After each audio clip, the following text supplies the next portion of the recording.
Mr. Speaker, this week is the anniversary of the final report of the public inquiry into foreign interference.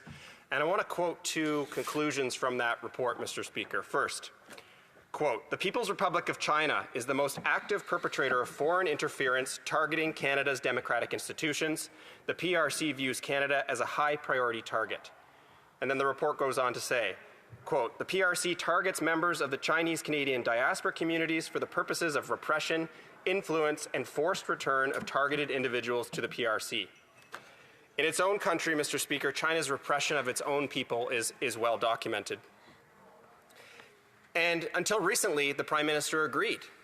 During the election, when asked the question about the greatest security threat to Canada, the Prime Minister responded, quote, "I think the biggest security threat to Canada is China."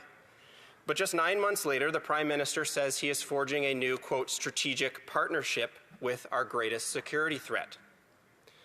Trade with China is necessary, Mr. Speaker. A positive diplomatic relationship with China is necessary. Forging a new, quote, "strategic partnership with China," however, is a choice.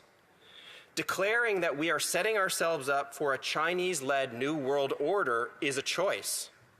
Doing these things with great fanfare and media attention is a choice. And choices made by governments have consequences. Attempting to trade American unpredictability for Chinese dependence is not the answer. When Lithuania opened an office in Taiwan, China blocked the majority of their imports within months. When Norway awarded the Nobel Peace Prize to a Chinese dissident, relations froze for years.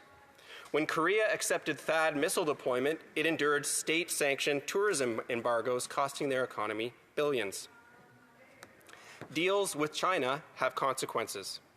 And Mr. Speaker, the government owes Canadians an explanation of why it has reversed course and has moved from a position of declaring China our greatest security threat to a position of strategic partnership and ever-growing alignment.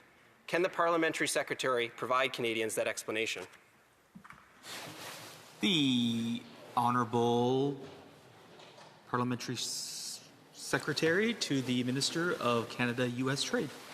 Thank you, Mr. Speaker. Allow me to join my colleagues in extending my condolences to the family of the Honourable Kirsty Duncan. She was a brilliant and passionate member of this chamber, and she will be very much missed. Now, thank you for the opportunity to allow me to address this House on a matter of critical importance to Canada's economy. Canada's prosperity has always been tied to strong, reliable trade relationships, and none, I would add, is more important than the one we share with the United States. In 2024, the United States remained Canada's top merchandise trading partner, receiving $595.9 billion of Canada's merchandise exports. Over 75% of Canadian exports were destined for the United States in 2024. Every day, over $3.4 billion worth in goods and services cross our shared border, supporting jobs and driving innovation on both sides of the border. For decades, this fundamental trade relationship has been anchored in rules, predictability, and mutual benefit. Together, we have fostered a North American economy that is competitive, resilient, and innovative. But as we know, the United States is fundamentally reshaping all of its trade relationships, causing major disruption and upheaval for its trading partners, including, of course, Canada. The U.S. administration's imposition of tariffs of up to 50% on Canadian steel, aluminum, and other critical exports is not just economically harmful, they disrupt supply chains, inflate costs, and erode the trust that has sustained our partnership for generations. Mr. Speaker, our industries, including steel, aluminum, forestry, and the automotive sectors, are the backbone of our Canadian communities. The steel sector alone contributes over $4 billion to our GDP and sustains more than 23,000 jobs, with tens of thousands more in related sectors. These industries are critical for building homes, infrastructure, and the clean energy future Canadians expect. That is why on November 26th, Canada's new government moved quickly to protect and strengthen the sectors most affected by the U.S. tariffs, introducing new measures to help workers gain new skills, support businesses as they modernize and diversify, and boost domestic demand for Canadian goods. However, Mr. Speaker, we recognize that our priority and the government's focus must be to find a long-term solution to these harmful tariffs with the U.S. administration. Where do these negotiations stand? Before President Trump abruptly paused discussions last month, our teams were making progress, exploring pathways toward a sectoral deal that could restore stability in our bilateral trade.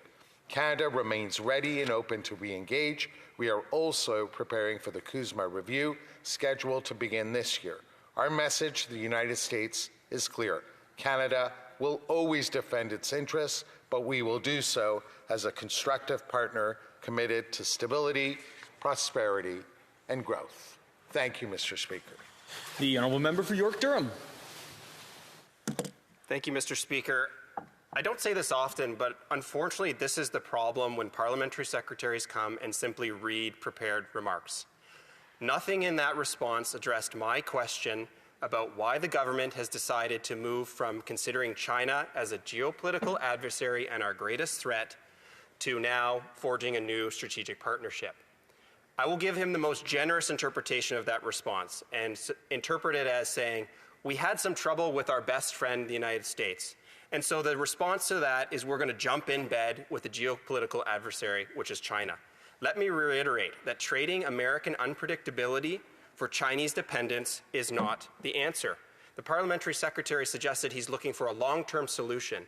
Is his long-term solution partnerships over time and greater alignment with China? The honourable parliamentary secretary. Thank you, Mr. Speaker. What I have been trying to emphasize to the member is that we are forging stronger ties with a range of trading partners, and we're building a stronger domestic economy, one economy that works for all Canadians. So as I listen to the member, I would say the opposition can criticize all they like, but Canadians expect action, not slogans. Our government is standing up for workers, defending key industries, and doing the hard work of diplomacy, whether it comes to the United States or to other countries. We're working to negotiate with all these countries. We're protecting jobs, stabilizing sectors under attack, and keeping the door open to a negotiated solution with the U.S. while we do diversify our relationship with other countries. Walking away or posturing might make for good politics, but I would say that Canadians... Order.